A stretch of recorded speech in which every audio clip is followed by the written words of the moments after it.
Assalamualaikum. Waalaikumsalam. Cik Suzy ke? Ya, betul. Jemput masuk. Sila duduk Macam mana Terima kasih. perjalanan hari ni? Datang sini Mhm. macam biasalah pagi kan. Mhm. Kereta mesti banyak orang nak pergi kerja. Biasa pagi-pagi memang busy sikit lah kan. Okey, sekejap saya ambilkan satu ni. Okey. Baik.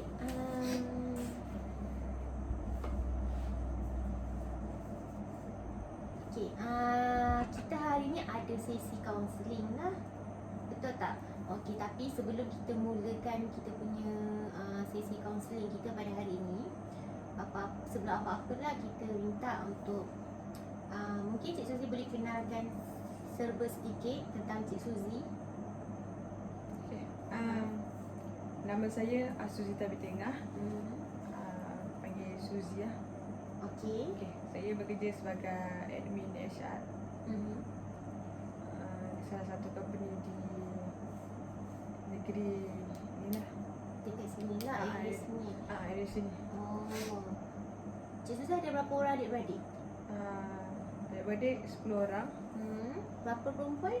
Berapa lelaki? Perempuan 6, lelaki 4. Oh, perempuan 6. Oh, perempuan lagi ramai lah. Okey. Baik. Saya akan kenalkan serba sedikit tentang saya sebagai kaunselor Cik Suzy lah pada hari ini. Okey, baik. Nama saya Rakima binti Ghazali. Boleh panggil saya Kim. Saya sebagai kaunselor Cik Suzy pada hari ini. Baik.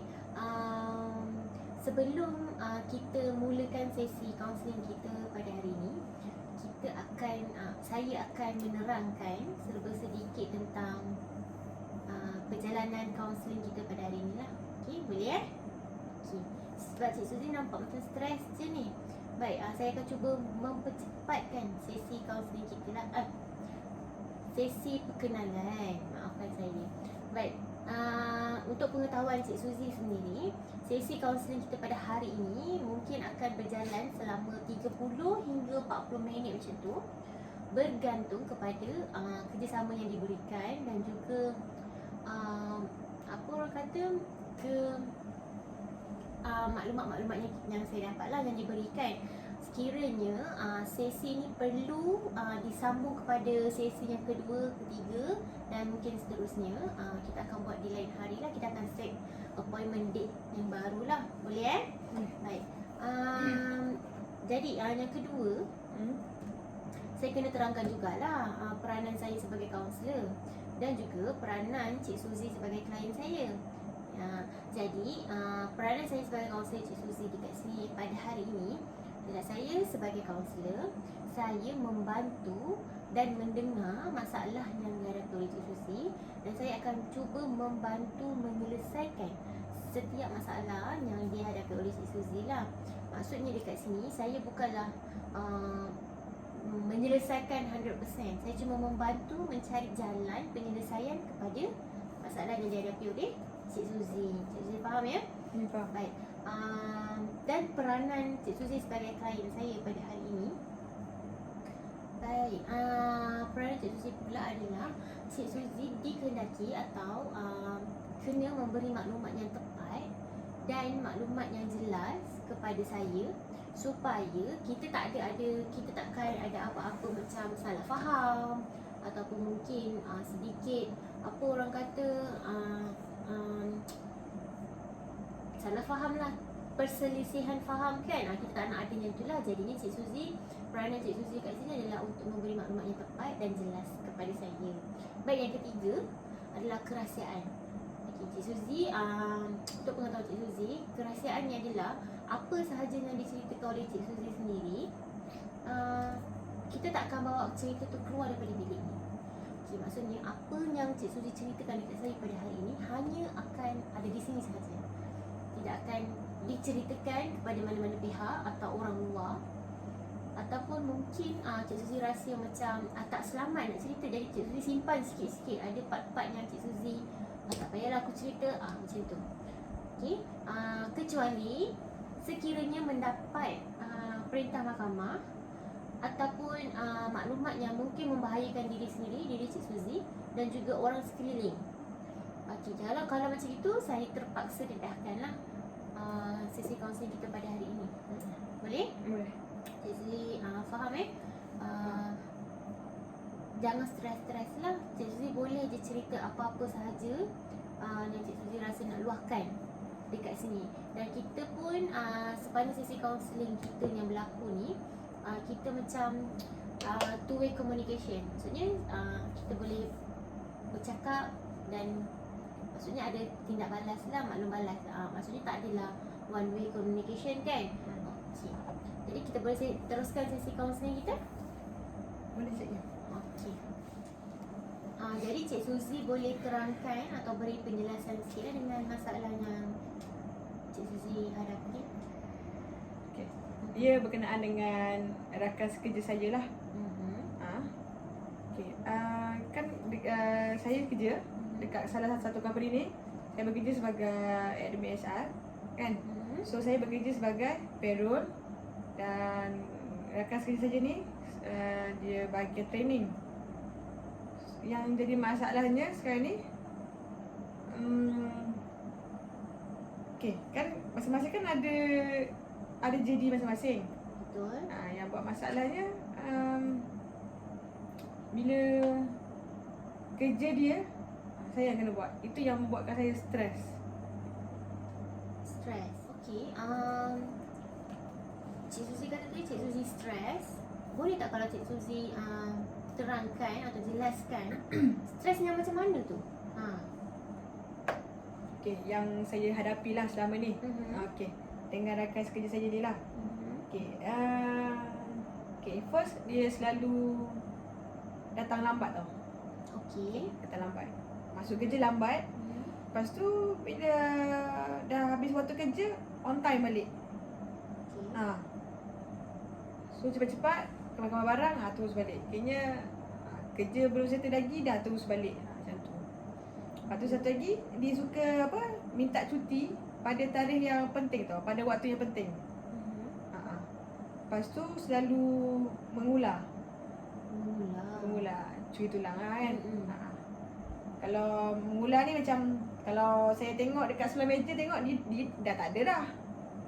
Jarang lah nak tengok dia ada dekat sebelah meja saya ni. Memang orang cakap memang tak ada lah. Nak tengok dia ada tu memang susah saya cakap. Lepas tu selalu MC. Dia kerap MC. Lepas tu macam dah kalau dia selalu MC kan, so kerja dia pun memang saya lah kena buat. Kena cover. Ya betul. So Cik Suzy tadi kata Cik Suzy stres dengan rakan sekerja Cik Suzy tadi lah. Sebabnya kawan sekerja ni dia selalu MC, datang lambat, balik cepat on time. Lepas tu selalu apa orang kata curi tulang lah, mengular je. Mengular selalu tak ada kat tempat dia lah, kat workstation dia. Lepas tu selalu macam cuti di saat-saat penting. Saat-saat penting yang macam mana tu? Macam okey, kalau macam dia kan bagi training. Okey, kalau training kan dia akan ada satu date tau.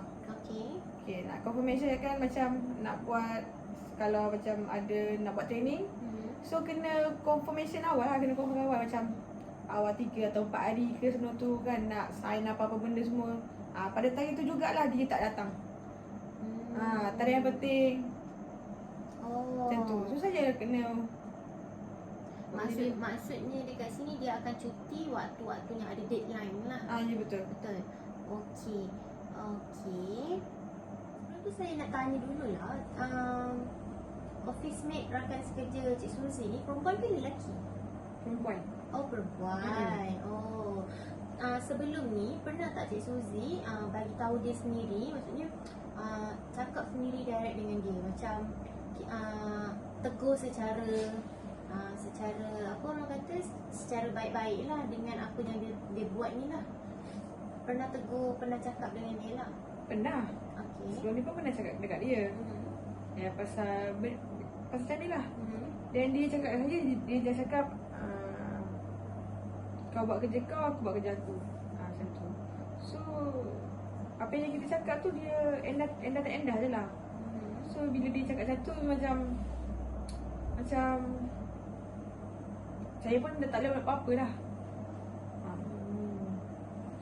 Jadi ni memang pernah cakap lah sebelum ni. Pernah. Cik Suzy pernah lah bagi tahu dengan rakan sekerja Cik Suzy tu berkenaan dengan masalah yang Cik Suzy hadapi lah.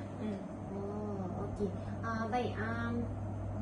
Masalah yang Cik Suzy hadapi ni, maksudnya apa yang tengah Cik Suzy streskan ni. Okey, rakan sekerja Cik Suzy Cik Suzy dah pernah tegur. Okey.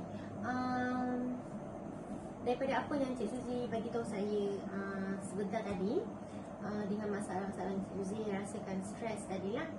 Okey, apa plan atau apa rancangan Cik Suzy yang Cik Suzy nak buat? Boleh jelaskan tak? Okey.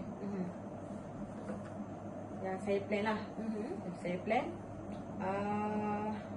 remind dia sekali lagi, soft reminder. Okey. Berkenaan ni. Sebab saya takut nanti, sebab mungkin office mate yang lain memerhatikan dia punya prestasi kerja dia. Macam tu. Okey. Lepas tu yang satu lagi,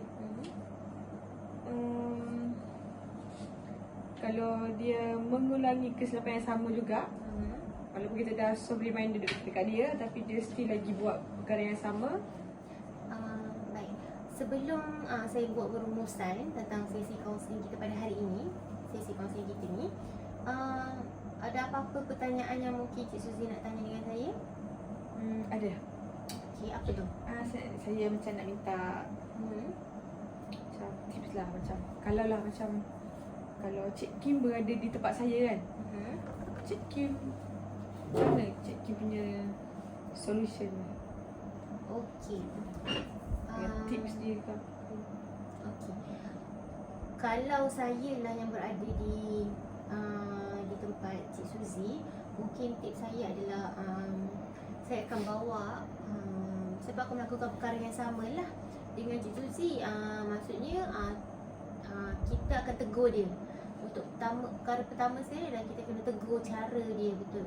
Cara dia yang dia rasa betul. Tapi saya akan ajak dia pergi, mungkin kita pergi makan, atau mungkin kita pergi buat sesuatu yang mungkin dia suka. Sebagai contoh, window shopping. Saya akan ajak dia dan saya akan tegur dia secara santai dalam masa kita melakukan perkara tu lah. Sebab secara tak langsungnya, dengan kita ajak dia keluar, kita akan luangkan masa bersama, dan secara tak langsung kita akan lebih mengenali satu sama lain. Macam tu.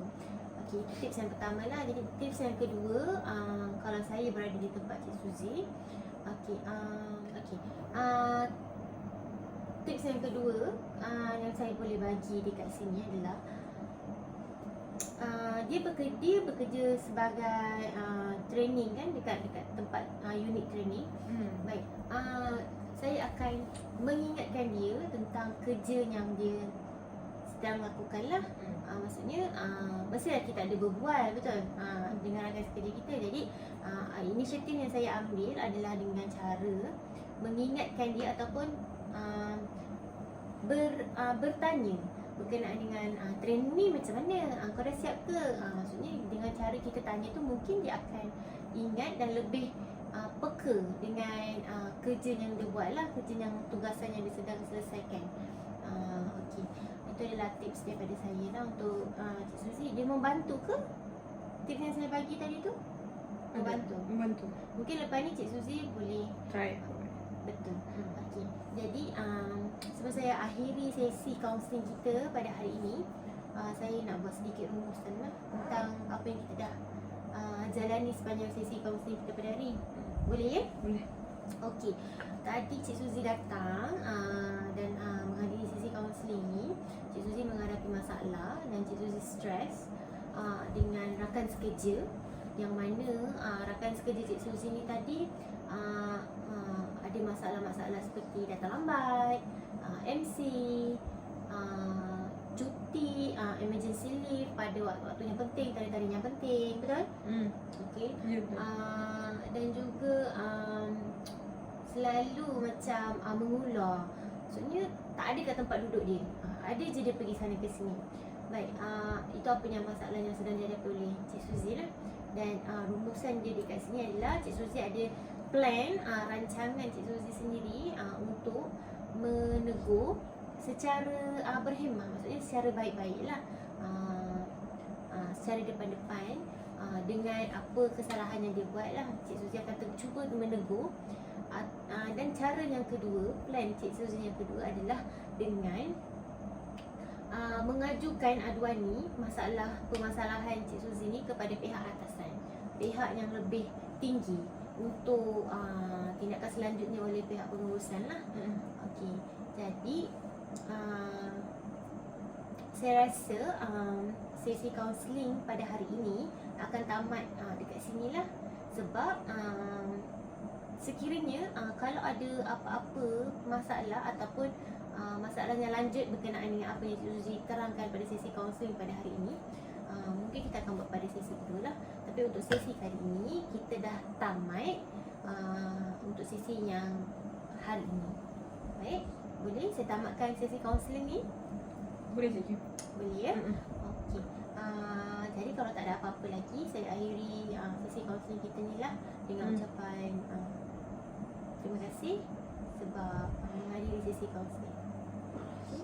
Terima kasih Cikgu. Terima kasih.